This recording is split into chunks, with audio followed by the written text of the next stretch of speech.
Hi, this is Sue Jackson of the Book by Book blog, and I'm here with another Friday Reads. I am still immersed in Big Book Summer and loving it.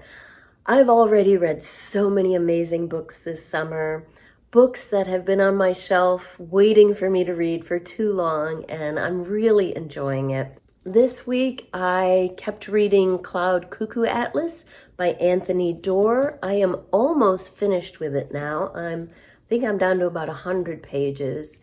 My reading time has greatly decreased as I've started to feel better. And many of you have asked, I am starting to feel better from the COVID infection that I got about a month ago.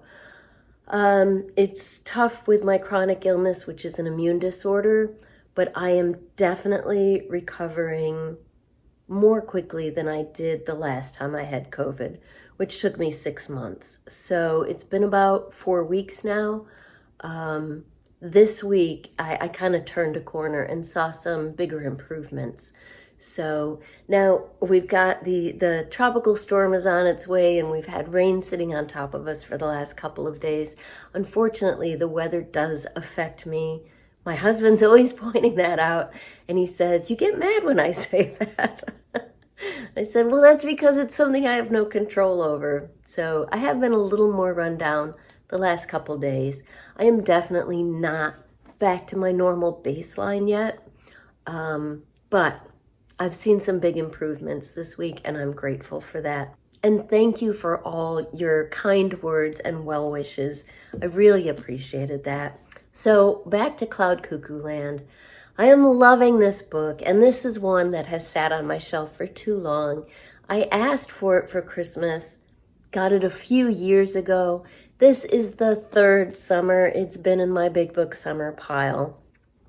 So when I finished this chunkster, The Drums of Autumn, recently, 880 pages, I knew I've got a whole stack still for Big Book Summer, but this one had to be first because it's been too long, and I wanted to finally get to it. It's living up to my expectations. It is wonderful. It's multiple narrative threads taking place in different times and different places. From 1450 Constantinople, where there's two different narrators, both children, one who lives outside of the city and one who lives inside of the city and is an orphan. There is a group of narrative threads in basically modern day Idaho, stretching from about the 1950s, I think is when the older character is a child, all the way to 2020. It actually begins with the scene in 2020 where a group of children is putting on a play. And that play, that story, is the through line through all of the different narratives here. So there's also a narrative in the future on a spaceship, a young girl named Constance, who with her family is heading to a far distant planet because Earth has we've pretty much destroyed Earth.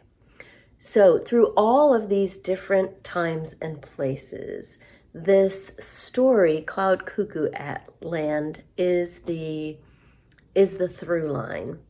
This is, in the novel, this is a long lost Greek story that was recovered only, I think, 2018, 2019. But this story ends up being something that saves several of the characters in the different timelines. Now, the story is fictional. Anthony Doerr came up with that. But the author of it is not. Antonius Diogenes was a real Greek writer. I guess I had no idea. There's some fascinating facts here about how much of, we think about the writings of Sophocles and some of the other famous Greek writers from ancient Greece. But apparently most of what they wrote has been lost to time.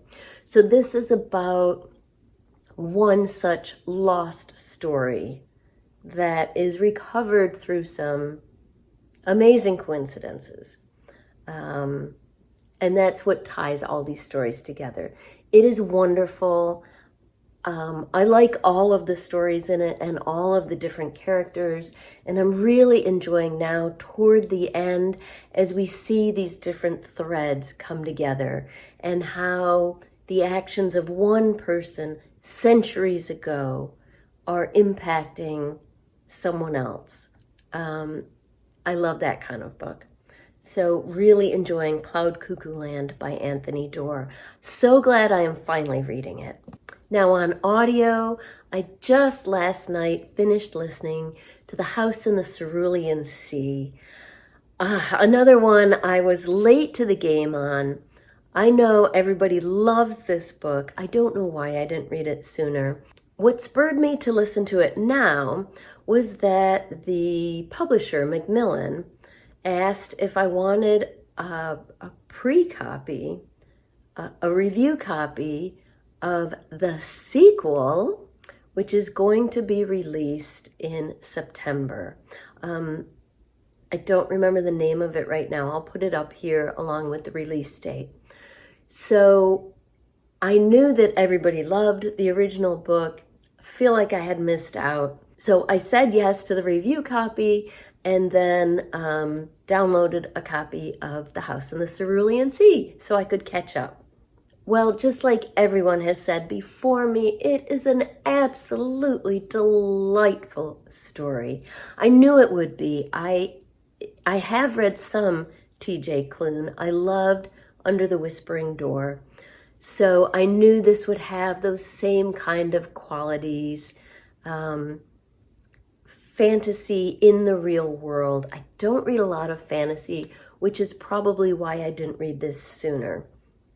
But I do like when I'm not so much into the kind of epic fantasy my son loves, where it's a whole different world. But I do kind of like fantasy, our world, with elements of fantasy. And like Under the Whispering Door, this is that.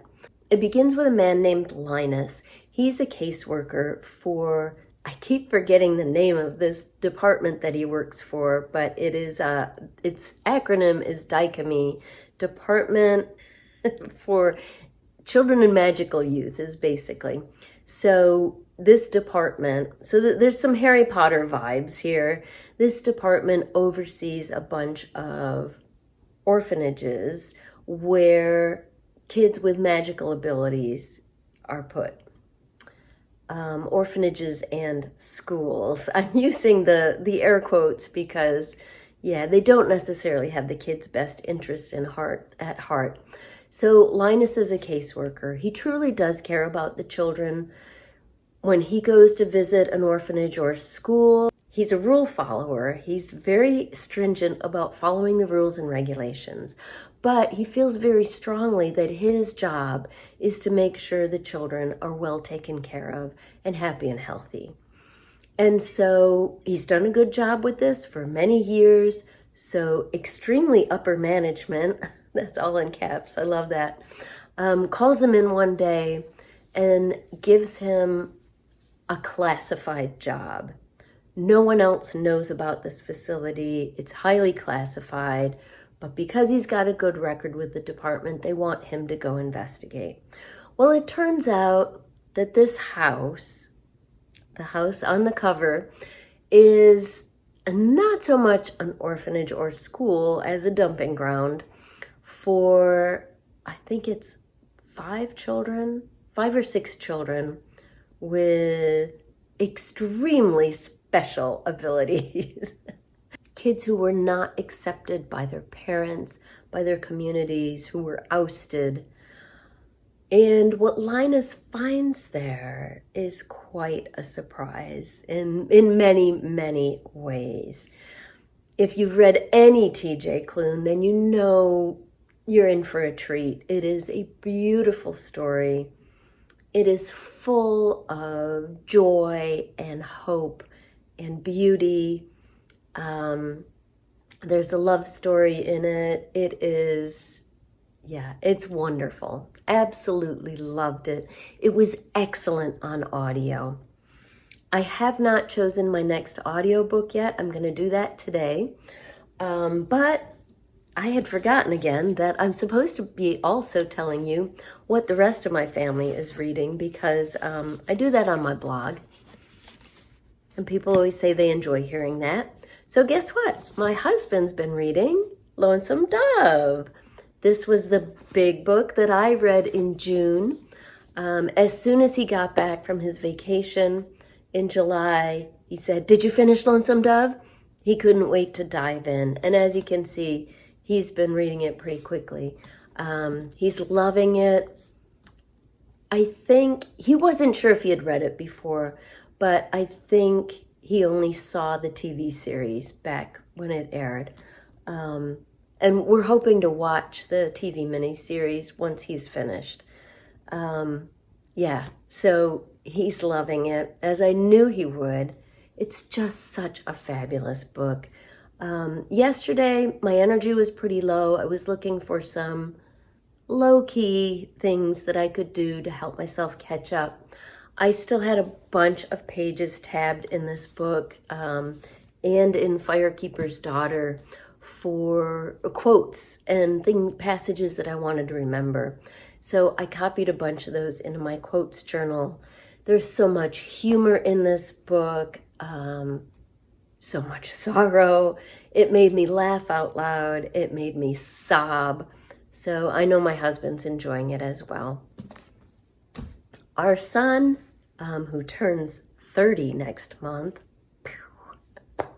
I don't know how that's possible. Not next month, next week, a week from today, a week from Friday when you're watching this. Yeah, he has not had much reading time. He's been working on the same book for like 2 months. It's a big, big book, which is usually all he reads, because he does like epic fantasy. But he first had his month-long trip all across the U.S., and then they got back middle of June, and he started a new job. So that's keeping him very busy. So he's still reading and enjoying An Echo of Things to Come. This is book 2 in the Licanius trilogy by James Islington. I did get him a couple of books for his birthday. I know he's busy, but these are a couple that I bought at Booktopia back in April by 2 of his favorite authors, and I know he'll love them. So looking forward to giving those to him. I will take a picture and show you after his birthday. I don't think he watches my videos, but just in case. So that's what we're reading this week. Please let me know in the comments down below. What are you reading this weekend?